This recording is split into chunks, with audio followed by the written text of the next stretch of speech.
You know, if we could just keep more, we could do more with our kids, our church, our community.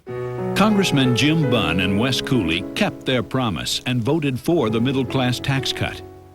Clinton vetoed it.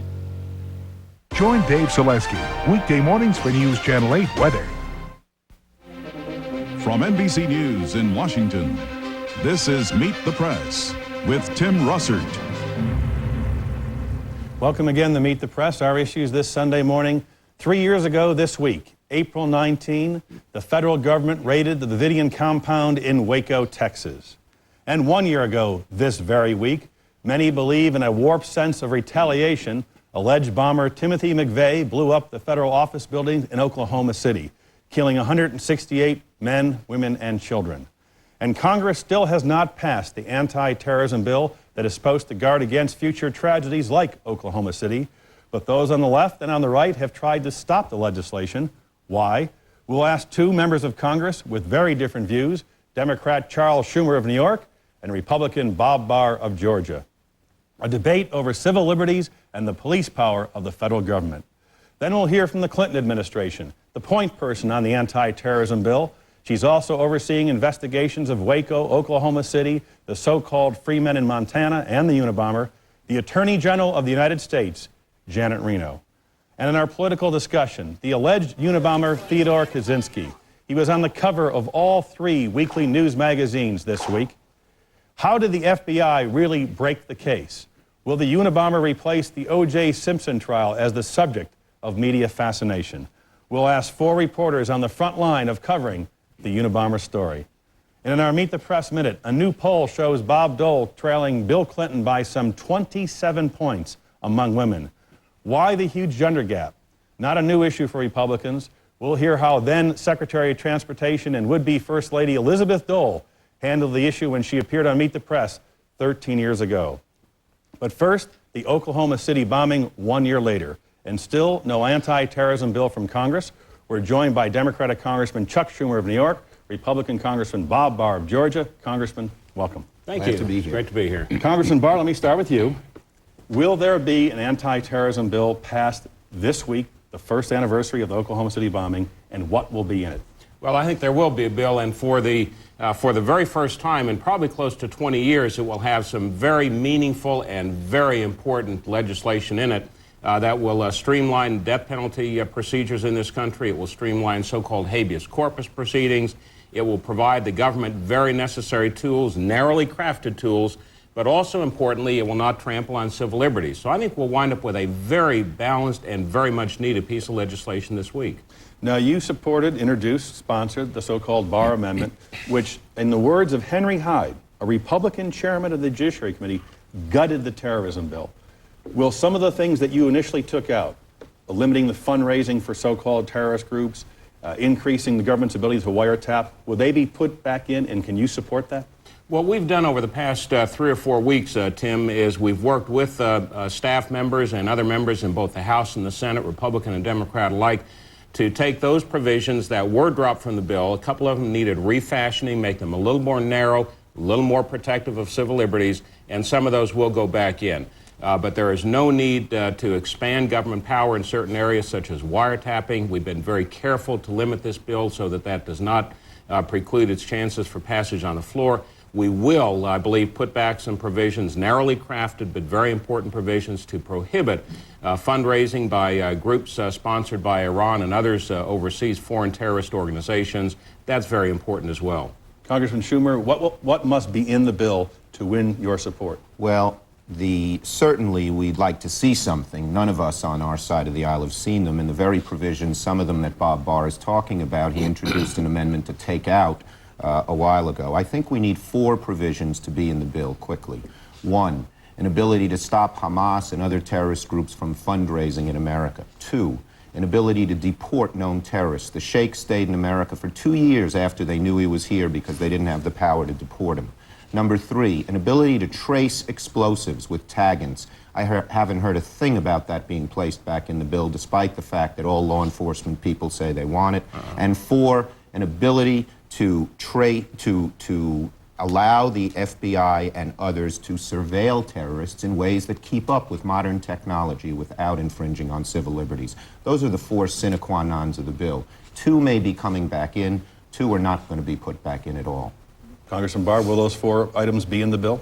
Well, those that are necessary will be. I'm not sure what a sine qua non is. I look at things in realistic terms. Are there gaps in current law that need to be filled in and for which there is a clear federal jurisdictional power? Mr. Schumer has identified 2 of those that we will work back into the bill. The ability to more easily go after foreign terrorist organizations and individuals in this country and stop them from their fundraising and other activities in support of terrorist activity. We will also place in the bill, when I hope Chuck will support this, a procedure whereby we can more easily get rid of these people if we find them in this country, but in a manner that protects against the disclosure of national security information.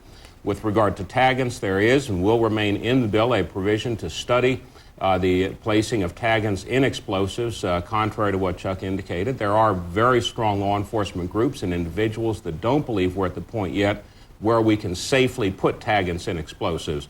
With regard to wiretaps, the government simply has not yet made its case that it needs vastly expanded wiretap authority to do the job. And I think recent successes in Oklahoma City, recent successes in World Trade Center bombing, I think bear that out. The government has plenty of tools that it uses very, very properly.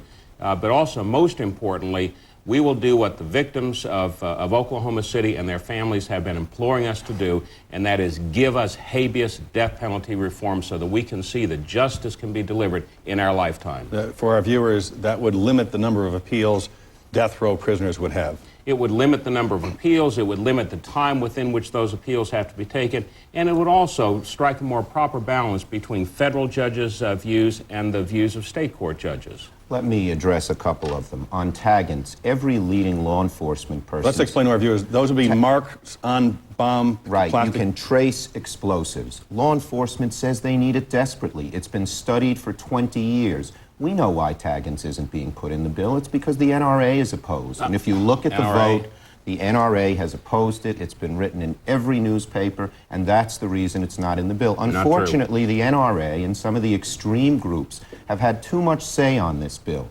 And there's a tone in the Congress, Tim, of mistrust of the federal government more than the mistrust of terrorism. I just want to read you 2 quotes, both from Republicans. One, Henry Hyde, distinguished chairman of the Judiciary Committee, said on the House floor, quote, "Earlier in the day, standing back there, a dear friend of mine, a great Republican, said, 'I trust Hamas more than I trust my own government.'" Hyde went on to say, "Those words hurt." And Tom Coburn from Oklahoma, of all places, another very conservative Republican, says, "Terrorism in this country obviously poses a threat to us in a free society. It generates fear. But there is a far greater fear in this country, and that is a fear of our own government. We should not further that fear." The difference in this bill, and why it's taken so long, and why Bob Barr and I disagree, is that some people fear the federal government, a democratically elected government, more than they fear a Hamas or a Freeman. That's the problem here, and they have so watered down the bill as it has wended through the process that the bill would virtually do nothing. I believe Janet Reno and Louis Freeh, frankly, more than I believe Tom Coburn and Bob Barr as to what law enforcement needs. I'm shocked. Congressman Barr, when Congressman Hyde, a Republican, stood up on the floor of the House and said a fellow Republican had said that he trusted the Islamic militant group Hamas more than the United States government, what did you think at that moment? Well, to me, that's not really a core issue here. The core issue, and really one of the reasons why it has taken longer than many of us would like to achieve, to get to the legislation, is Chuck and others keep going off on these tangents. If we would stick to the issues, this legislation has nothing to do with the NRA. It has no more to do with them than it has to do with other groups. Well, the NRA put out... Now, he may think ACLU is an extremist group. I'm surprised to hear that, but they've been very active in working with us to fashion a bill that gives government the tools that it needs, but doesn't trample on civil liberties. But the NRA praised you when you were able to take out the provisions of fundraising for terrorist groups, take out the provisions for marking bombs, take out the provisions for wiretapping. they were very, very enthusiastic about their commending you. So was the ACLU. And let me the address ACLU that. called me up and said, you know, these provisions are not needed. We have to be much more careful in this legislation. Take the issue of tag-ins. There are The ACLU has no position on tag-ins. There are very learned people in law enforcement and ex-law enforcement officials, including those that are working on the Unabomber case, that say we are not yet at the stage where we feel we can safely just start putting tag-ins into explosives. What we're doing in this legislation is the proper, responsible thing to do, and that is to require a study to determine exactly how to do this and what is the state of the art so it can be done safely. Tim, let me say two things. For Bob Barr to say that the NRA has no influence on this bill is like saying money has no influence on how Congress functions. Everyone knows the NRA's fingerprints are all over this bill, and that's why Bob introduced amendments to take things out of the bill, and then the Republican leadership said, wait a second, you went too far, put them back in. But let me address the civil liberties issue. Yes, it is true that some in the civil liberties community oppose this bill. They shared the same thing that some on the far right shared, which is fearing the government more than fearing the terrorist groups.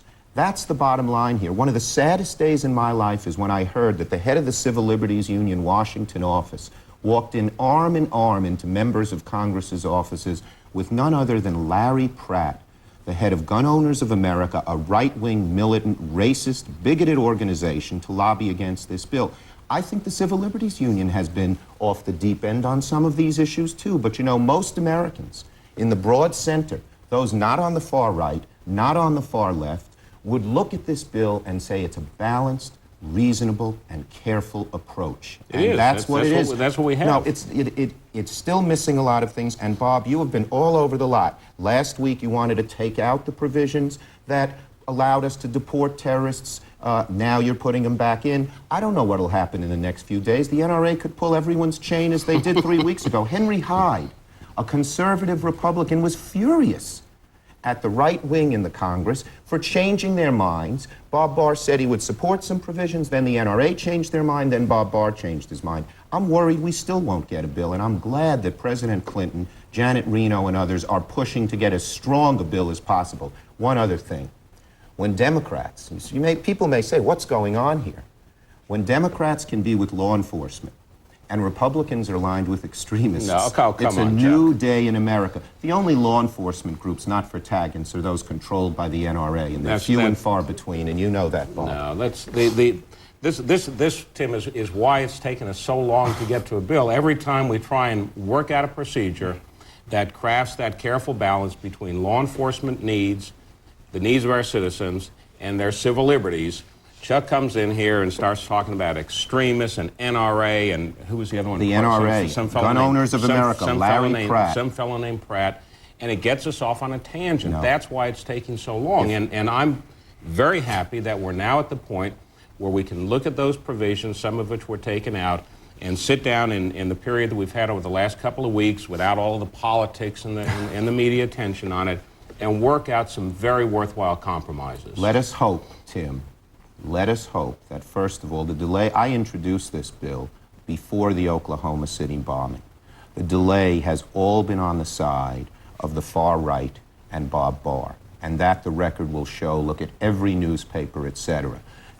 Henry Hyde has said, Republican, not my party, conservative Republican, has said that the reason we can't pass the bill is the extreme forces in this Congress.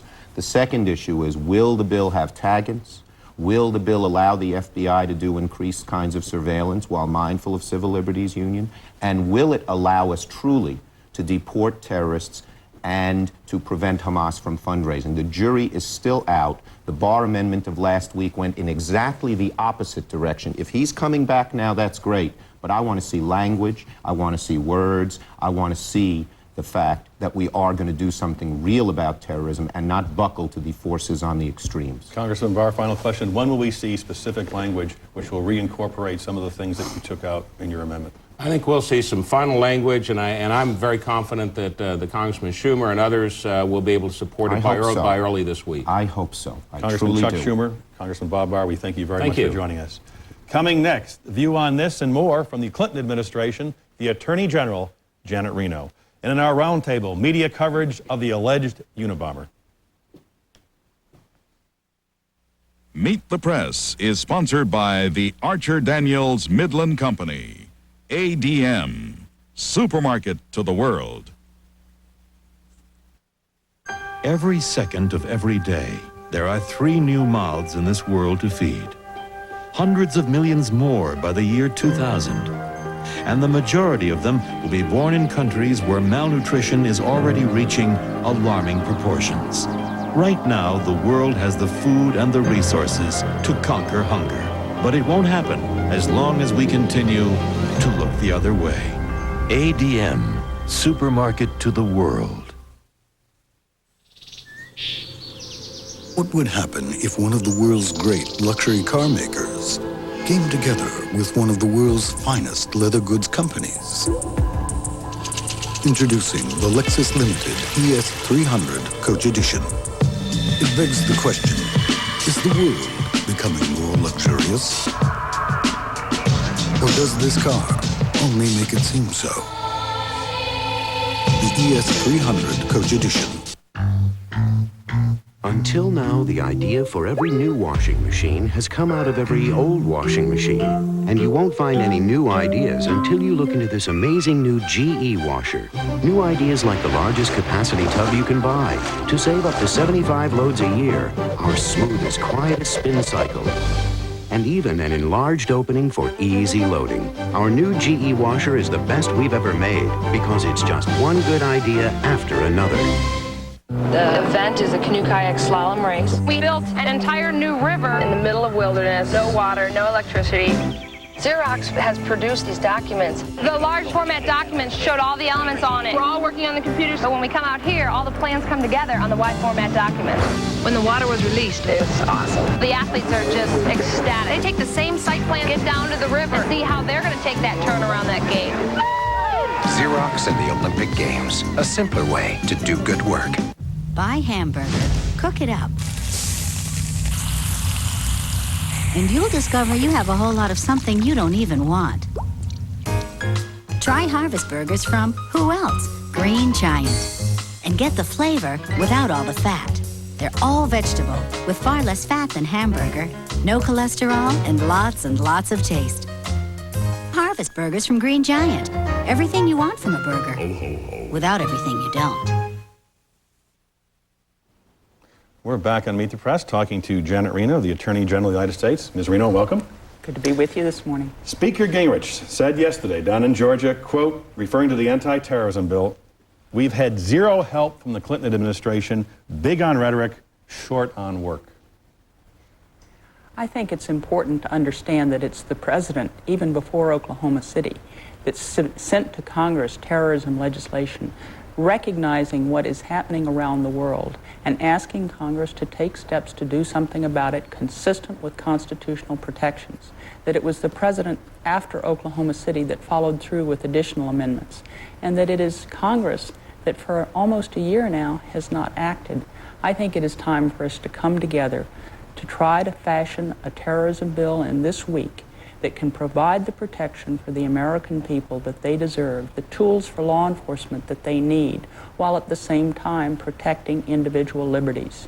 I think it's possible, and I think there are so many in Congress who want to do that, and I trust that we will be able to do that this week. What must be in the bill, at the very minimum, for the president to sign it?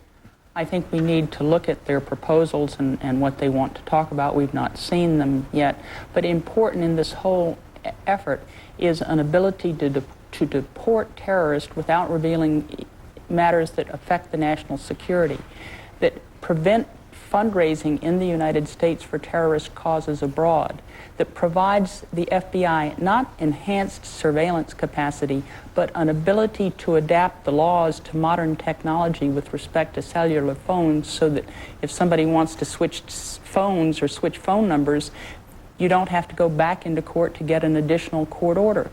We see organized efforts where they dump 20 cellular phones in a bag and take off. If they use one and we have the authorization on one, we can't follow it as we see him use another. It's simple, common sense approaches that law enforcement needs to keep up with modern technology while at the same time adhering to the very procedures that are so important to protect individual liberties. Congressman Barr of Georgia opposes those wiretap provisions. You would like to, in effect, tap the person, not just the phone. So if a person used several phones, you wouldn't have to get a court order for each and every phone. What people do now is they get 2 or 3 different phones, oftentimes to avoid billing and to confuse the phone company and to avoid paying telephone charges, and they go from one phone to another. If law enforcement is watching them do that but can only tap the one phone and not the other two, it just makes common sense with modern technology to give the FBI the authority to follow the phone with the person who has it at that particular point. And it's those issues that I think have gotten lost in all this discussion. Nobody's trying to expand the FBI's authority beyond present constitutional protections. It's let us understand that modern technology is changing and we've got to keep up with it. Must that provision be in the bill in order for it to be worthwhile and to be signed? The President will need to look at the whole bill, see just what's in it, and make an appropriate determination. How important is the provision which would put markers on plastic explosives so they could be traced back to their manufacturer to find out who made the device and who blew up a particular building? I think, again, those markers are so important. They're called taggants, and people wonder what taggants are. It's really a tag that says, hey, this is where it came from so that we can trace it back.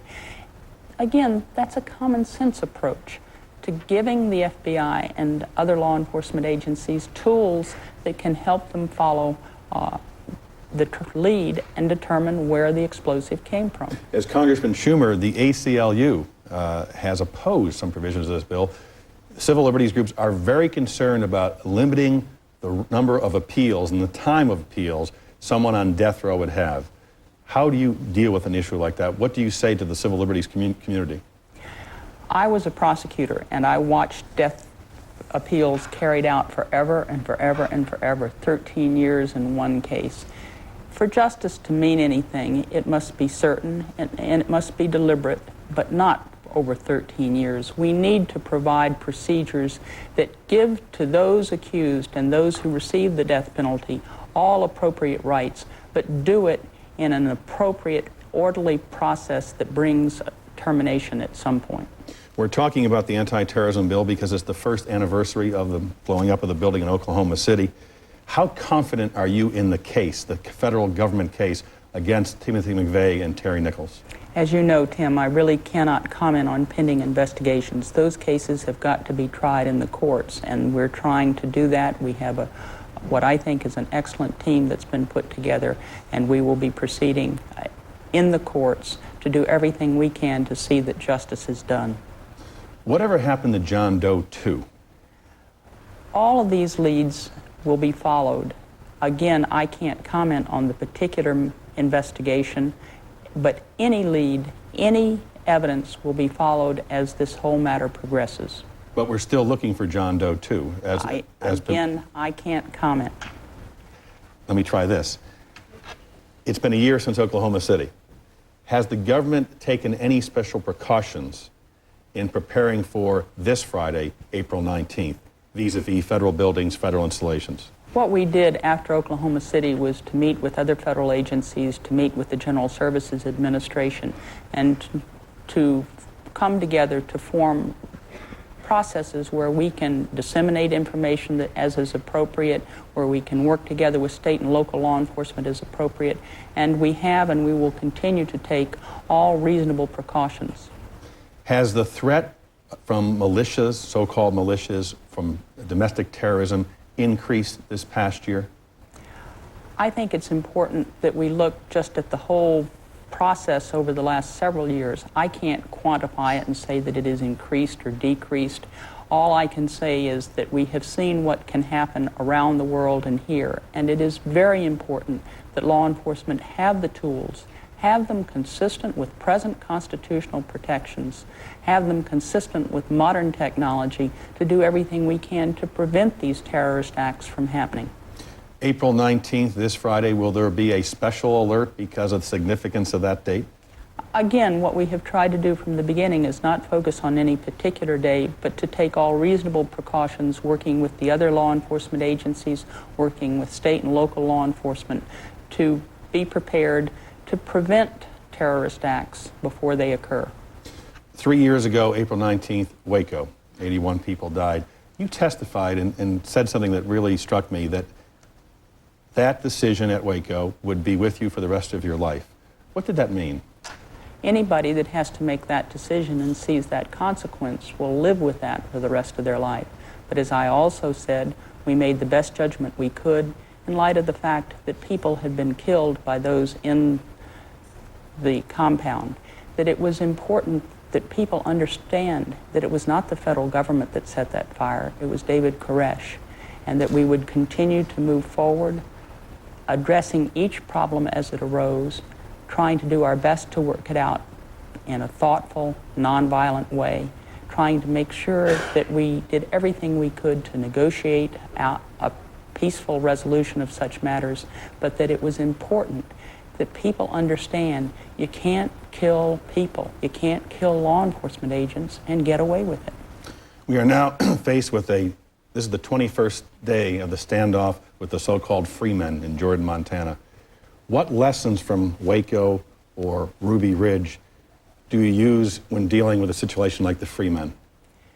Each case is going to be different. The circumstances are different in each case, and we have got to continue to look at it and determine what can be done with law enforcement working with negotiators as a team to resolve the matter peacefully and without disruption.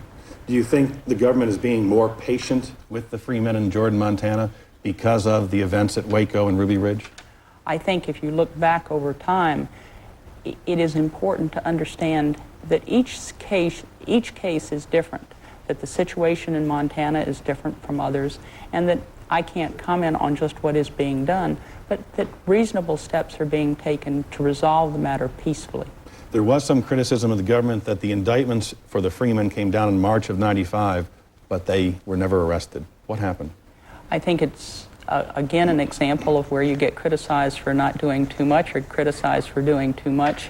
We've got to make our judgments based on what's happening at the scene without regard to pressures from outside, but with using what we know at the scene, what we have learned working with others at the scene to resolve the matter peacefully. With the Freemen, is it fair to say our strategy is to wait them out and hope to negotiate?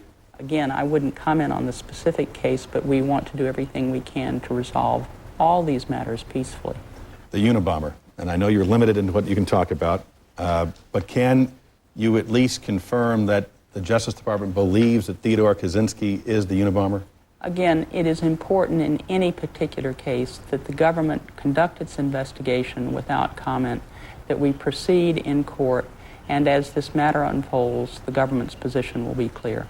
It appears that the government has been part of a calculated campaign, however, of leaks perhaps every day, that the manuscript had been found, that the typewriters had been found.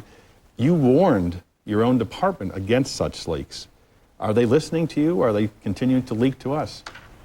You all are very good at that, but I can't say that it is one department or one agency or another. Where you have a number of different law enforcement agencies at the scene, it's difficult to say who is doing what. But it is important for everybody to understand that the best way to conduct an investigation is to do a professional job, get it done without leaks, and then move forward to present the case in court, present it fairly in the court and not in the headlines. That's the way that justice is done.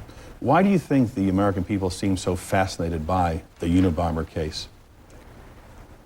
I think any time that human beings do the things that have been described over time, and I'm not referring to but just to the incidents which resulted in death, people are alarmed and concerned. And so it is important for people to know that steps are being taken to see that justice is done. Can we expect some formal action to be taken against Theodore Kaczynski this week? I'm not going to comment. Again, the case should be handled in the courtroom. Let me turn to another matter that you discussed this week at your press briefing, the Whitewater Special Counsel, Independent Counsel Kenneth Starr.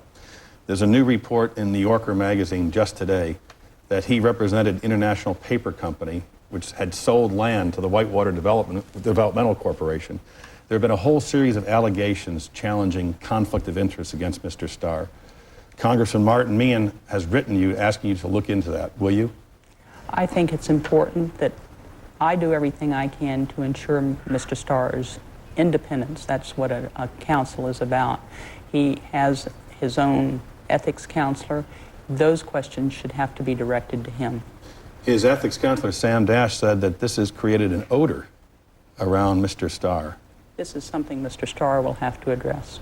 Are you concerned that the prosecutor independent counsel is not working full-time? These are the issues Mr. Starr must address. Okay. One area that you are involved in, however, is that Mr. Starr is representing tobacco manufacturers, and your department, Justice Department, FBI, is investigating the tobacco companies. Is that a conflict? Those are the issues that Mr. Starr confronts and he has to address. And it doesn't affect the Attorney General? Again, what he does and how he conducts his independent counsel duties and his other duties is something that he must address. One other issue, and we'll let you go back to work, Madam Attorney General. The Chief Judge of the Supreme Court, Chief Justice Rehnquist, talked about the politicization of the judiciary. And the judges of the Second Court of Appeals specifically said when President Clinton called for the resignation of a federal judge, Senator Dole suggested a federal judge should be impeached because of an opinion that they had rendered.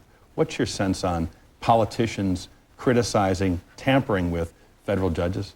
I think the President has made clear through his counsel, Jack Quinn, that his position is that he can comment, but that resignation should not be sought in situations like that. I think the Chief Justice spoke eloquently. I think here is a man speaking for the judiciary. They shouldn't be immune from threats that when they render a decision, somebody's going to call for their resignation or for their impeachment.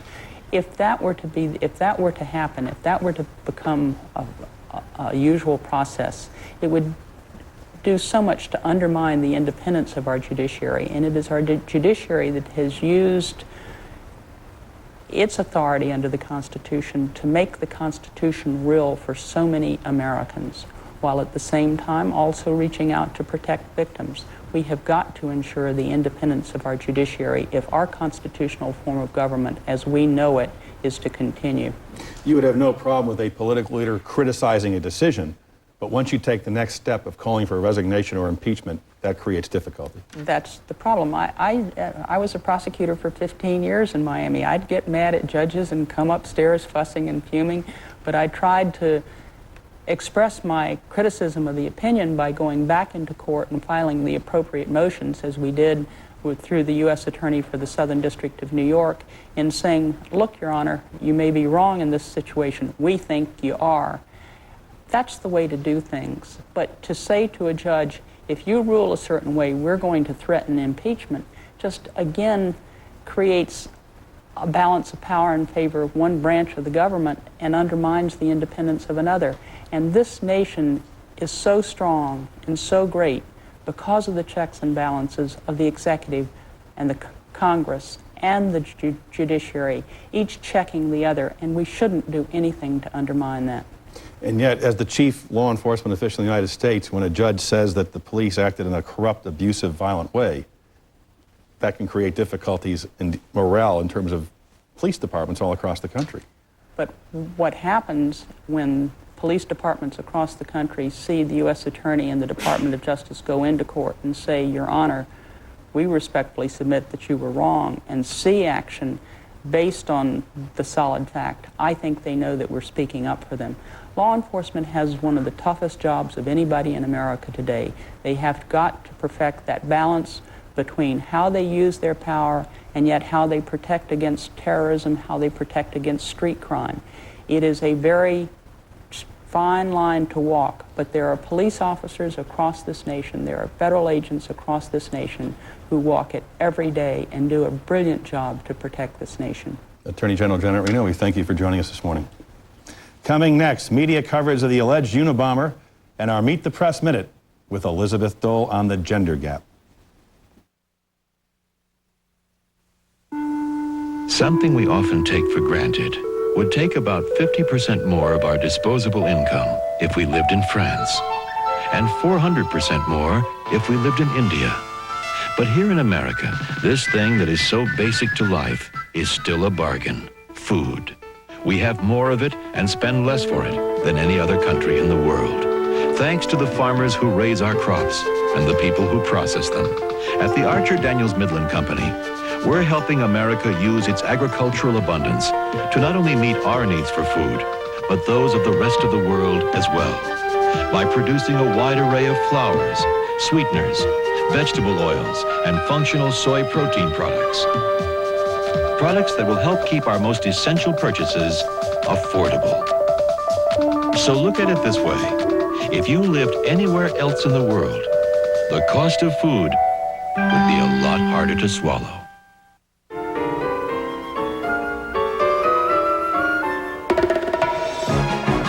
From electronic ticketing to the new 777, United's employee owners have made lots of improvements. Now we're even giving airplane coffee a good name. Starbucks, on board United worldwide. Come fly our friendly skies.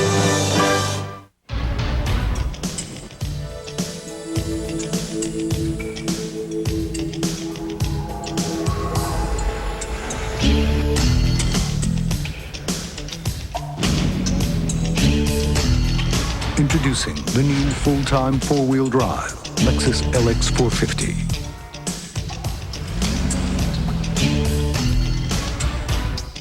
It's everything a Lexus is, and everything a Lexus isn't.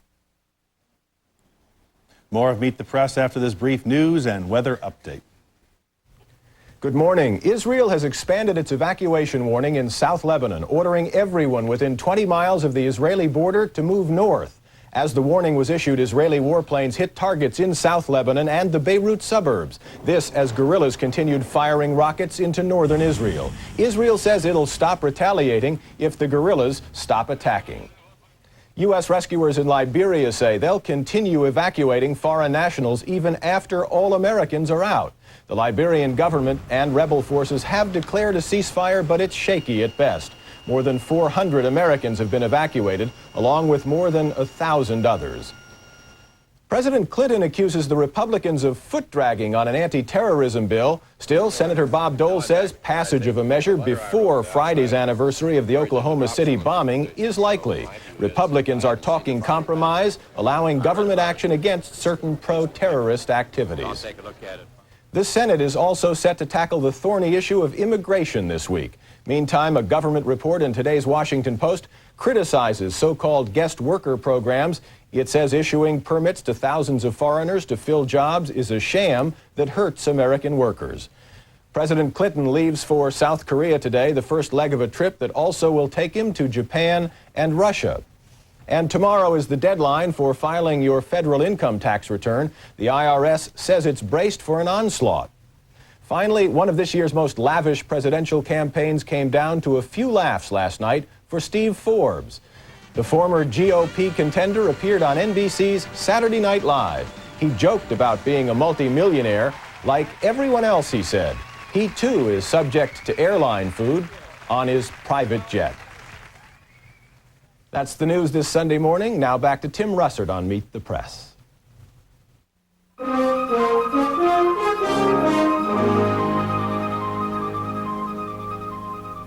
Media coverage of the Unabomber, the Meet the Press Minute with Elizabeth Dole after this station break. Today, if your kid breaks the law, should you go to jail? Also, is it time to move your retirement fund? Plus, a live concert from Lionel Richie outside our studios, only on Today. Genetic testing. It can warn you about life-threatening diseases. But what happens when your insurance company or employer get the results too? The answer will shock you. NBC Nightly News, Monday. The news on Northwest News Channel 8 is now being simulcast Sundays from 8 to 9 a.m. on KXYQ 1010 a.m., The Voice. Isn't this a colorful display? I'm out at a Raleigh Hills Garden Center today, and if you want great-looking deck planters, you just can't beat geraniums. Now, geraniums are grown two ways. There are varieties that are grown from seed, which are good for mass plantings in your yard. But for up close, In deck planters, use geraniums that are grown from cuttings. There's just a huge difference in bloom quality. Try some new varieties that are grown from the best cuttings from all over the world. The bloom quality is just incredible with big, beautiful double flowers. Even the foliage is exceptional. It's nice and full, not leggy. Now, geraniums from cuttings cost a little more, but they're really worth it. And you might want to consider planting all one color in a deck pot. It really makes a striking display. I really recommend you try geraniums grown from cuttings. And don't forget, there's Martha Washington's and ivy geraniums available for hanging baskets, too. I'm Mike Freeman. See you next time on The Northwest Gardener. News Channel 8 can also be seen on these local translators. Welcome back to Meet the Press. The alleged Unabomber led news all week. Why the media fascination? And what more is there to know? Here to help us out, Elaine Shannon of Time Magazine, Brian Duffy of U.S. News and World Report, Michael Isikoff of Newsweek, and our own Pete Williams of NBC News. Elaine, let me start with you. Time Magazine, anything new to report tomorrow?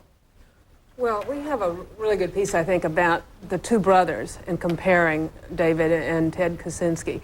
I was fascinated to learn in it, and I didn't report this myself, but that David Kaczynski walked 40 miles out in the desert to replace an Indian artifact he picked up from an archaeological site, and he realized that it shouldn't have been moved, and so he did that. This is a man with a tremendous moral core, which, as we know, led him to turn his brother into the FBI. Michael, anything new in Newsweek? Yeah, I think we do. We reconstruct the sort of end game of the last several weeks and months in which David went through this terrible anguish about what to do. He is a man with this moral core that Elaine talked about, but he also was just tormented and anguished about the idea of having to turn in his brother. Even after the behavioral science expert who his private investigator had consulted had said, look, it looks like it's better than 50-50 that this person is the Unabomber, not knowing that he was talking about his brother, David still delayed for more than a month, hoping against hope that he would find that the expert was wrong. He delayed a month. Yes, it was by New Year's Day, Clint Van Zandt, the former FBI behavioral expert, told the private investigator, you have an obligation to get your client to go to the FBI. If he doesn't, I'm going to. And in fact, Van Zandt then set up his own back channel to the FBI, telling his former colleagues, if you don't see important evidence pretty soon, let me know, because it's out there and we may be able to crack this case. And if the brother continued to waffle Brian Duffy for another month or so, who knows, another bomb could have been sent. That's right. He had one fully operational device in the cabin and one halfway operational device. So his promise that if the Unabomber manifesto was published that he wouldn't bomb again appears to have been a hollow promise. Now, you write tomorrow's U.S. News extensively about finding what they believe to be is the original manuscript of the manifesto and the typewriter that many of these documents actually were typed on. Yeah, this is what they're referring to as the lucky third typewriter. It not only matches to the manifesto, and in fact was found closely, as we reported, nearby where the manifesto was concealed in the loft of Mr. Kaczynski's cabin, but the FBI lab has also linked it, we're told, linked the third typewriter with a letter sent to the New York Times demanding that the manifesto be published, as well as typing materials, labels and such that were recovered from 6 previous Unabomber crime scenes. So that's pretty darn conclusive evidence, it would seem.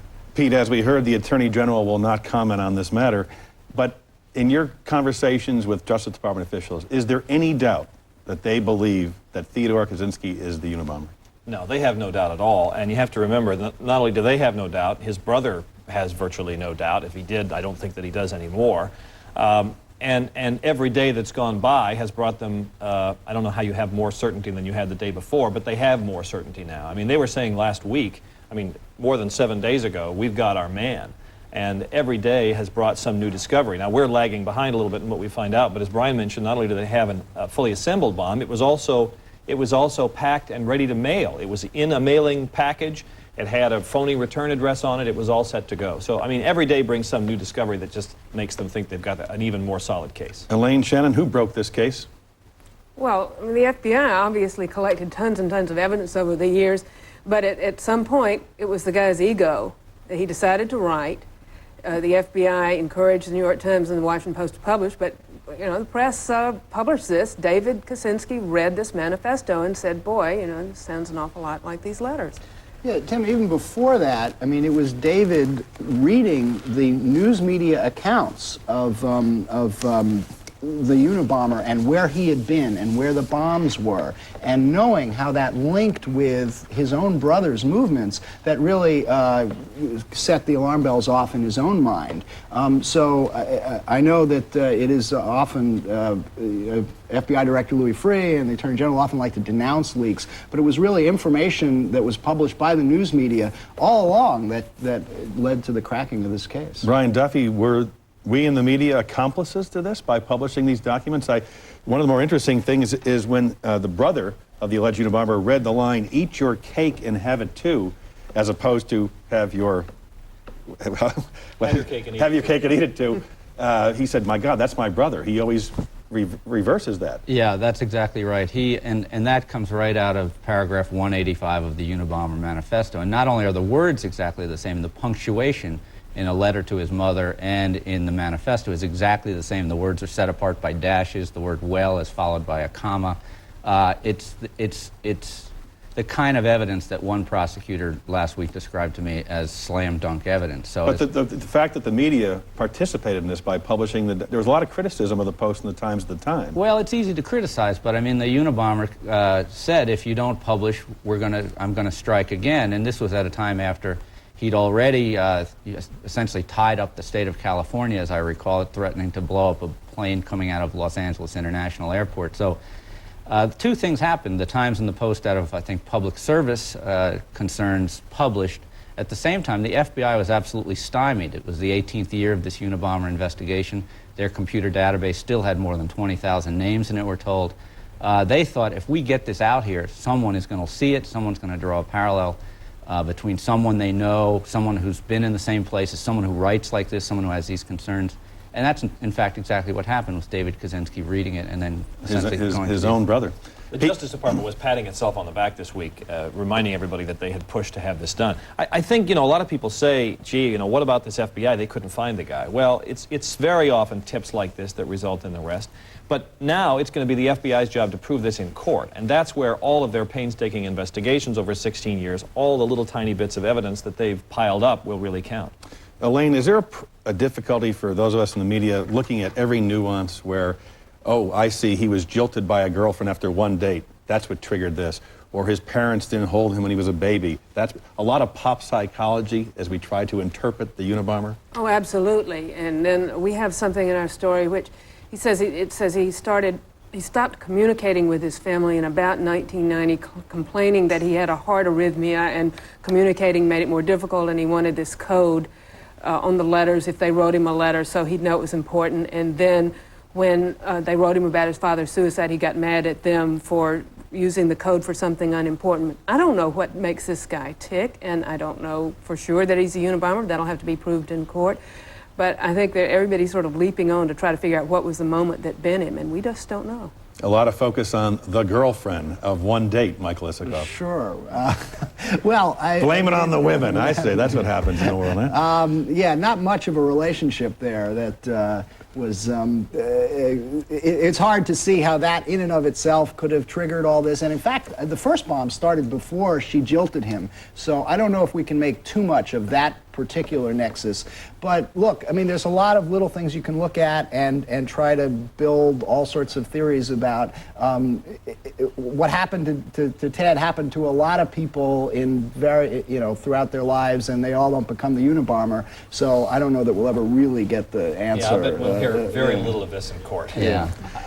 Go ahead, I think Brian. it's important to note, I think the psychobabble quotient on this story is way, way high, almost off the graph. And it's just hard to know what happened with this guy. But you asked earlier, why are we in the media so fascinated? I don't think it's the media exclusively. I think I talk to people all across the country, just, and traveling on planes and what have you, and they're fascinated by who this guy is, how he evolved, his family.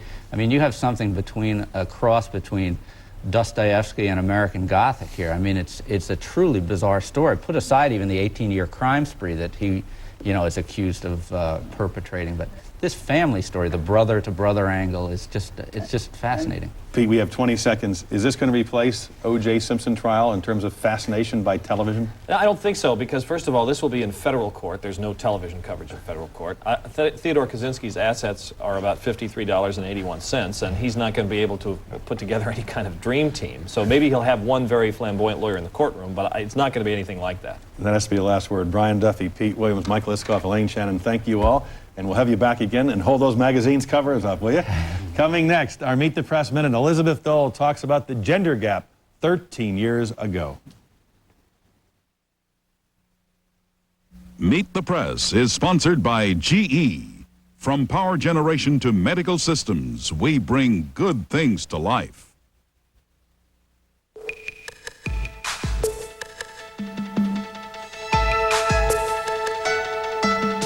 This is the place that everyone knows. This is the place where the family grows in the heart of the home. And that's a good thing. This is the look of a family at work. And this is the baby who cooked the dessert in the heart of the home. And that's a good thing. This is the sound of family laughter. And this is before and this is the after. And these are the feelings we bring. And that's a good thing. At GE, we know where the heart of your home is. That's why we'll never stop designing features and innovations that make your family life a little easier, a little better. We bring good things to life, and that's a good thing, all right. It's never been done before. We looked at the Olympics as if it were a business. We've analyzed every document and created a master inventory of every document that runs the games. We've identified some groups that are essential to building this database, and we had to do it quick. It takes over 2,000 publications to run the Olympics. We put millions of documents, millions of images on optical disc. Now we have an archive, and we can share that with the next Olympic Games. We hope that we can hand off a true legacy. Xerox and the Olympic Games, a simpler way to do good work. Let's see. Now available. New communications company with some experience. Invented dial tone, also phone, transistor, laser, cellular. Has won awards, Nobel, etc. Formerly part of AT&T, now Lucent Technologies. We make the things that make communications work. Spank me. Let's take a look at the latest poll on the race for the White House. Bill Clinton, 57, Bob Dole, 40. Amongst men, pretty even, 50 to 47. Women, Clinton, 62, Dole, 35, a 27-point gender gap. In 1983, Ronald Reagan was also seeing a gender gap in his poll numbers. Here's how his cabinet secretary, Elizabeth Dole, analyzed the issue back then. Given your husband's own presidential aspirations, would you prefer to be the First Lady President or the First Lady? Well, let me just say that at this point, I certainly have all the challenges that I need right where I am. I'm enjoying my responsibilities. I really have no plans to run myself. My husband, of course, has run for the presidency. Both of us feel certain that President Reagan will run again. We want him to run again. He's done a tremendous job turning around the economy of this country. He's a very strong leader. His programs need to be completed. And we have a winning team in place. So my husband and I both look forward to campaigning actively for the Reagan-Bush ticket. But nonetheless, President Reagan's policies seem to have alienated some women voters and created something of a gender gap. Why do you think this gap exists, and what do you personally plan to do about it? Well, there is a gender gap. My own view of it is, and having looked at a number of polls, my view is that any president sitting in the Oval Office today would be confronted with a number of problems that our changing society has produced. I have been a part of this change in that I finished law school in 1965 when 30% of women were working. Today, 52% are in the workforce. We've seen a tremendous tidal wave of women coming into the workforce. We've seen, for example, women women with children between the ages of 7 and 17, 63% of them working. It's really revolutionary. In addition, there are many single heads of households, many more, 51% increase over the last decade. And about, I believe, 85% are women. So you have a problem of women in need, women whose median income is $11,000, women who are older, who for reasons of divorce, which is also increased, or other reasons find themselves alone and on a meager income. Now, as this president addresses those needs, which he is doing through economic equity initiatives, pension reform, for example, for the older woman, child care tax credits, dependent care credits, enforcement of child support laws where $4 billion can be realized for women in this country. As those initiatives are perceived, I think you're going to see a change. And Mrs. Dole proved to be prophetic. Ronald Reagan was reelected by 59% to 41% and carried women voters by 10 points. If she's to be First Lady, she'll have to be just as successful for her husband these next 7 months. And we'll be right back. The day before our big trip, Frank announced we had to stay at hotel chains. Are you serious, Frank? Absolutely not, Frank. No way, Frank. We expected boring cookie-cutter hotels courtesy of Frank's new budget. But ITT Sheridan was no ordinary hotel chain. But we decided not to tell Frank that. It's grueling, Frank. It's a tough job, Frank, but somebody's got to do it. ITT Sheridan. Our world revolves around you. This GE compact fluorescent bulb gives you soft, warm light. Take the ball, Jamie. It's an energy-efficient bulb that lasts year after year. Hit the ball, Jamie. Up to 9,000 hours longer than an ordinary bulb. Outside with the ball, Jamie. So it won't need to be changed for about 7 years. Hey, Jamie, how many grown-ups does it take to change a light bulb? Change a light bulb? Why would anybody need to change a light bulb? The revolutionary GE compact fluorescent bulb. I will build a motor car for the great multitude, constructed of the best materials by the best men and women to be hired. Any person making a good salary will be able to own one and enjoy, with his family, the blessings of hours of pleasure in God's great open spaces.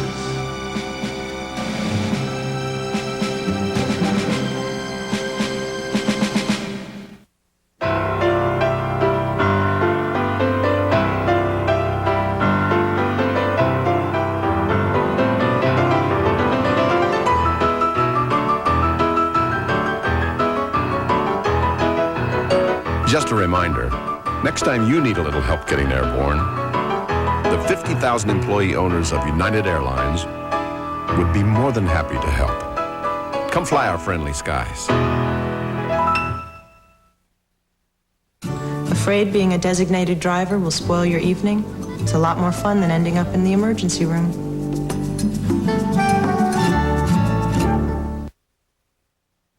Join Jack Ford for the NBC Nightly News later today. On Dateline tonight at 7 p.m. Eastern, an investigation on contaminated shellfish. Start your day tomorrow with the Today program. Tomorrow night on NBC Nightly News with Tom Brokaw, a look at genetic testing. What happens when your insurance company or employer gets your results? That's all for today. We'll be back next week. Our guest will be Mr. Ross Perot. That's right, Ross Perot returns to Meet the Press next Sunday. Because if it's Sunday, it's Meet the Press. Meet the Press has been sponsored by United Airlines and its 55,000 employee owners. Come fly our friendly skies.